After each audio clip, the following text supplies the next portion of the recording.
Di sini saya akan menjawab pertanyaan nomor 3 bagian B, bagaimana melakukan standarisasi ekstraktor purifikasi sehingga menjadi sedia informasi yang layak dan memenuhi syarat.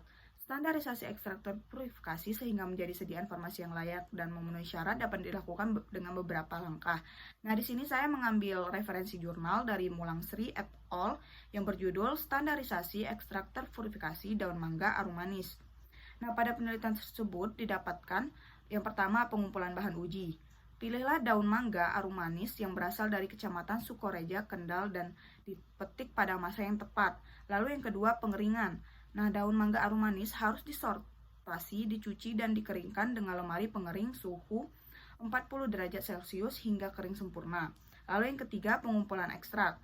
Ekstrak kasar dapat dibuat dengan metode maserasi menggunakan pelarut etanol 96%. Lalu yang keempat, purifikasi ekstrak.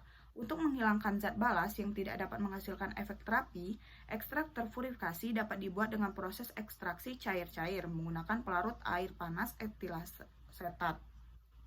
Lalu yang kelima, standarisasi ekstrak. Nah, standarisasi ekstrak terpurifikasi ini dapat dilakukan untuk parameter spesifik dan non-spesifik. Pada parameter spesifik meliputi uji organoleptis, kadar senyawa larut air, dan larut etanol. Lalu pada parameter non-spesifik meliputi kadar air, kadar abu total, kadar abu tidak larut asam, dan uji kecemaran logam. Lalu ada analisis.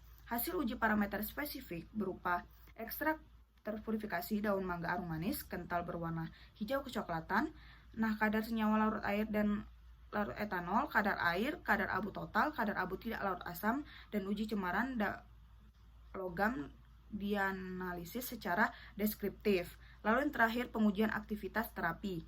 Nah, pada uji klinis dapat dilakukan untuk mengetahui efek terapi dan ekstrak terpurifikasi dan daun mangga arum manis.